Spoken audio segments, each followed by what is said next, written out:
Aujourd'hui, j'ai fait une erreur en partageant accidentellement notre vie sexuelle fétichiste avec les beaux-parents. Mon ex-femme et moi sommes toujours amis. Je l'aime, mais je ne suis pas amoureux d'elle. Nous avons dîné ensemble la semaine dernière pour discuter de notre enfant et planifier l'année scolaire à venir. Je sais qu'elle a des difficultés financières. Le fait de vivre chez ses parents l'aide, mais c'est toujours difficile. Je ne me pose pas de questions parce que c'est notre enfant, qu'elle a des difficultés et que j'essaie d'être une meilleure personne. Je lui ai donné mon Amazon Fire Stick qui a accès à mon Prime, Hulu, Netflix, HBO Max et aux jeux auxquels la petite aime jouer quand elle reste avec papa. J'en ai commandé un nouveau et il n'y a pas de mal, pas de faute. J'ai perdu 30 $. Ce n'est pas grave. J'ai déjà reçu le remplacement mardi. Hier soir, j'ai reçu un message vocal frénétique de mon ex, accompagné de 7 textos successifs. Je n'arrive pas à comprendre de quoi elle parle. Du porno? Sur la clé USB? Pour autant que je sache, il n'y avait pas d'accès au porno et je n'ai jamais regardé de porno sur le Fire Stick. Je la rappelle et elle est en pleine panique lorsqu'elle répond. Je comprends enfin un peu ce qu'elle essaie de me dire. Nos photos sont stockées sur Amazon Photo. J'ai compris plus tard qu'elle avait activé le mode Amazon Photo pour l'économiseur d'écran, ce que je n'ai jamais pris la peine de faire. Dans les rotations, il y avait des photos de notre vie de couple, des photos de nos rendez-vous, de notre famille, de la naissance de notre enfant à l'hôpital. Il y avait aussi des photos de notre vie sexuelle très graphiques. Des photos que j'avais effacées et purgées de mon téléphone depuis longtemps. Apparemment, mes anciens beaux-parents et beaux-frères et leurs familles étaient venus regarder Suicide Squad gratuit pour les abonnés à HBO Max, et ont mis le film en pause. Après quelques minutes, l'économiseur d'écran s'est mis en marche et a commencé à afficher de vieilles photos normales de notre mariage. Des pauses bio ont été prises, mais de nombreux membres de la famille n'avaient jamais vu ces photos. Ils ont décidé de les regarder avant de reprendre le film. Au bout d'une dizaine de photos, ils ont eu un véritable choc en voyant le corps nu de mon ex-femme jouir d'une manière extrêmement fétichiste. Il ne s'agit pas de photos normales de seins, de vagin ou de fesses. Des trucs extrêmes dont King.com serait fier. Trop long. Je n'ai pas lu. J'ai royalement foiré en ne réalisant pas que mon téléphone télécharge automatiquement toute photo prise dans le service Amazon Photo et l'affiche sur l'économiseur d'écran lorsqu'il est activé.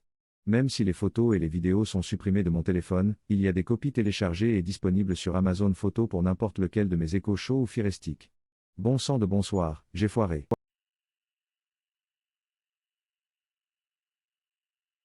Aujourd'hui, j'ai fait une connerie en chiant sur le sol de mon copain et sur sa chemise. Cela s'est passé il y a des années. Je venais de commencer à sortir avec un homme. Notre relation durait depuis quelques mois et j'étais chez lui. Nous avons passé une bonne partie de la nuit à faire l'amour, j'ai fumé de l'herbe et c'était une excellente soirée. Ce matin-là, il m'a donné une de ses chemises à enfiler pendant qu'il prenait sa douche. Je me suis senti bien parce que c'est une étape de la relation que toutes les femmes attendent avec impatience, lol.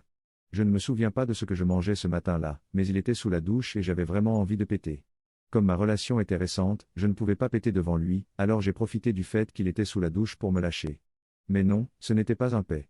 C'était la pire diarrhée que j'ai jamais eue. J'ai paniqué et, pour une raison quelconque, j'ai essayé d'attraper la diarrhée en portant ma main à mon cul, mais j'ai fini par ramasser le dos de sa chemise et j'ai chié partout sur sa chemise.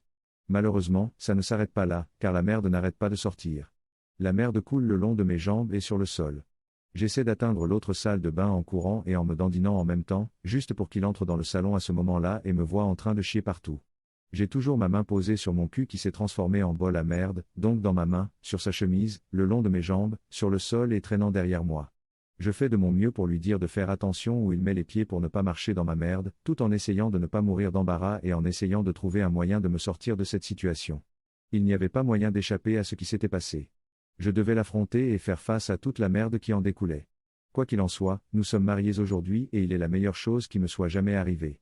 Lorsque nous évoquons cette histoire, nous rions beaucoup trop fort des gouttes de merde qui ont coulé sur le sol et du fait que je me suis éloigné en me dandinant aussi vite que j'ai pu. Désolé pour les fautes de frappe. J'espère que mon histoire vous a fait rire. Nous en rions encore aujourd'hui lol. Trop long. Je n'ai pas lu. J'ai eu une diarrhée sévère chez mon petit ami au début de notre relation. Je portais sa chemise et j'ai essayé d'attraper la merde avec ma main, mais j'ai ramassé sa chemise et j'ai chié partout.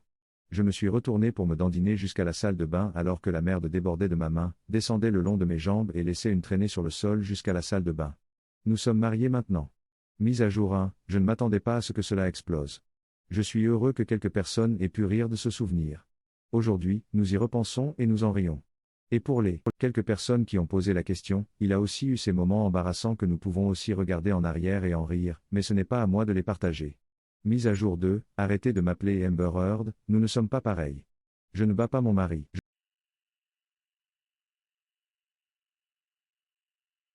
Aujourd'hui, j'ai fait une bêtise en demandant à mon copain une laine brillante. Cela fait des mois que mon copain est impatient de découvrir le nouveau jeu Pokémon. Apparemment, dans le jeu, on peut faire des quêtes, jouer au jeu ou chercher de jolis Pokémon. Mon copain a finalement cédé et a acheté le jeu après la semaine des examens et j'étais vraiment contente pour lui. C'est là que les choses ont commencé à mal tourner. Il m'a demandé s'il devait abandonner le jeu pour chercher un Wooloo noir brillant, un mouton rare et mignon.